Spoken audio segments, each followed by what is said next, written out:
today, we are proud and happy to welcome Vince Wilburn Jr. as our first guest in our new series called Musichead Musings. Born and raised in Chicago, he grew up watching Uncle Miles play in clubs there whenever his band came through town. Miles gave him his first drum kit. He played on Miles' comeback album, Man with the Horn, and subsequently recorded, toured, and produced records with Miles Davis. He's the founder and leader of Miles' Electric Band. Vince, welcome to Musichead Musings. Hey, Sam. Good to be here. How you doing?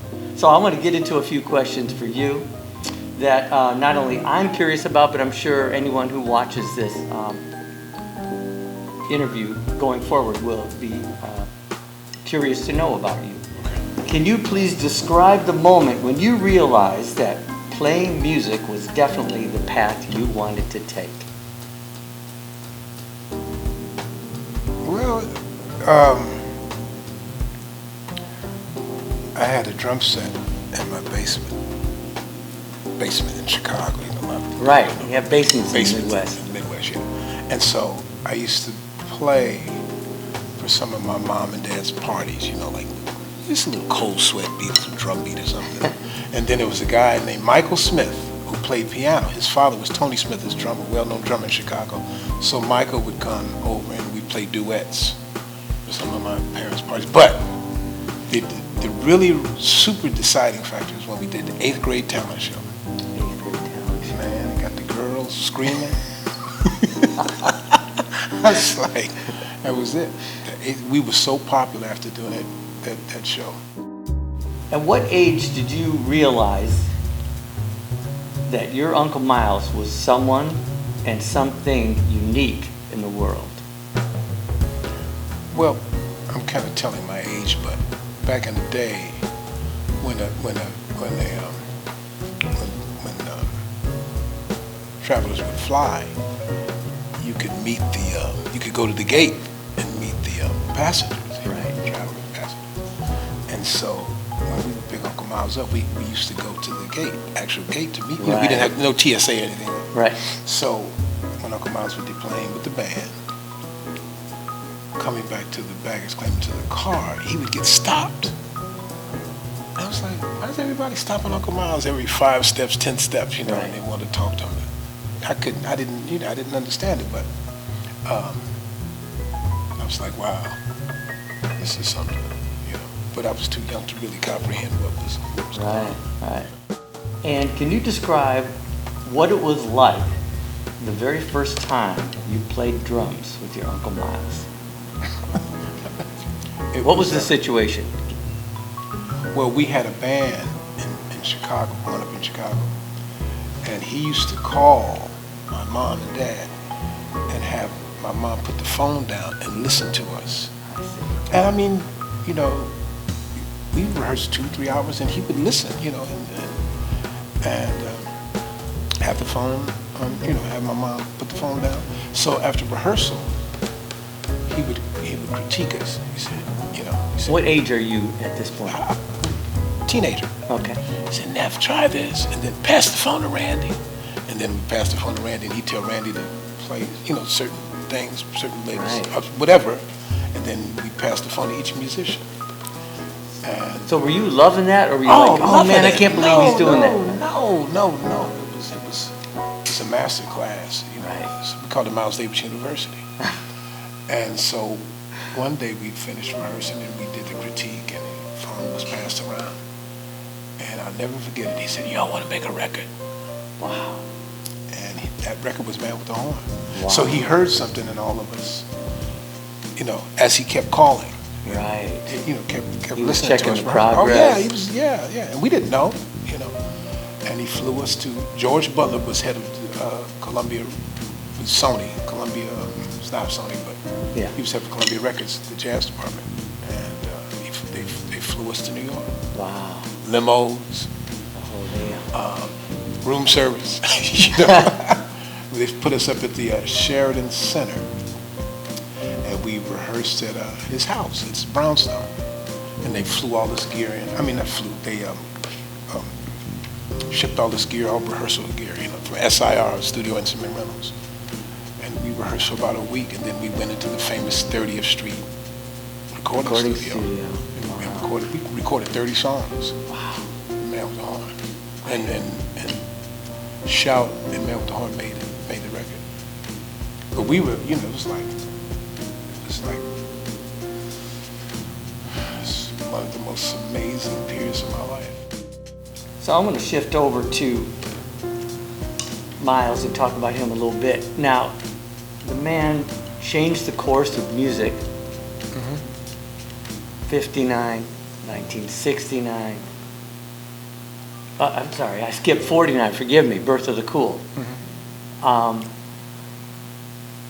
What do you think are his most? And I know this is tough to do, to take his whole career. But what do you feel are some of his most important contributions to jazz and to music, the music world at large? I'm not being funny, and I'm not, this is not a sarcastic answer, but anytime he picked up the horn, Right. it was, he changed the course of music. And he was always looking Always, to move forward. Always. He never looked back. Yeah. He was about evolution, not nostalgia. He was always searching for something, moving the needle forward, moving the music forward. Right. So I would imagine that's how he was throughout his whole career. You can hear it. Yeah. I'm going to talk about your band now, Miles Davis, or the Miles Electric Band. What was your original thought when you put this together? Like, what did you want this aggregation to be, and what did you want it to accomplish? Well, it started off as a tribute to Bitches Brew. And Karen Sundell, our publicist at the time, said, do you want to do Sunset Junction? Sunset Junction was a big festival out here in Silver Lake. And she said you could headlines. And it'd be cool if you got some of the guys that play with Miles and put it together. So this was 2000, maybe 2009, I think. And the first person I thought about was Wallace Roney, and then his brother Antoine, and then Daryl and Bobby. And so, I thought it was a great idea. And so we put the band together, and it was a hit. He set the tone for style in all the decades, as well as the music that he put forth. That was part of his aura, it was part of his vibe, So, can you talk a little bit about that, or how he felt about that? I'm sure obviously you toured with him and you saw how he dressed, and I'm sure you guys had to come up with something too, Well, he's always been stylish. He's always been a trendsetter, I think he got that from his parents. My grandmother was very proud black woman. His father was a dentist, well-versed, well-dressed, and his uncles were very prominent.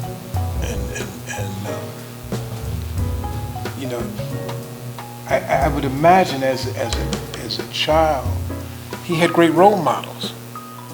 He was probably, I can't answer for him, but he was probably, that was the barometer, to see these proud, his parents and the way they dressed, right.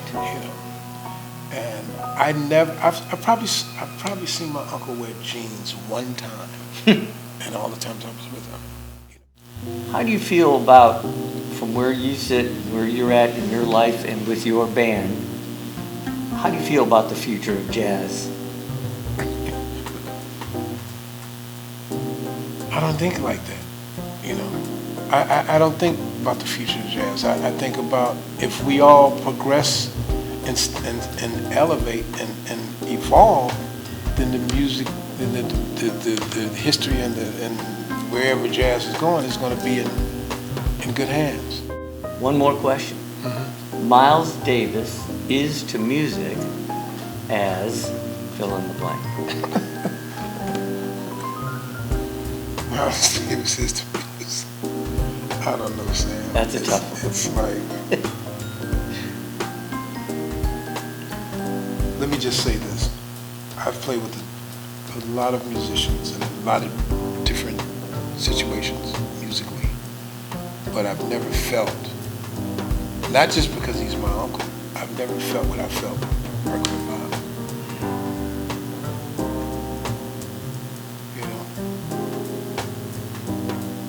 it's like the ultimate in space travel. It's the ultimate in wherever you're trying to go. Because once you play with him, you can do anything, you know? You know what I mean? You don't want to be limited. You don't want to play one style. You don't want to dress a certain way. You want to evolve. I'm sure every musician that ever played with Uncle Miles would say it's a life-changing moment. And it's kind of hard to describe, you know. Well, I just want to thank you for talking with me today.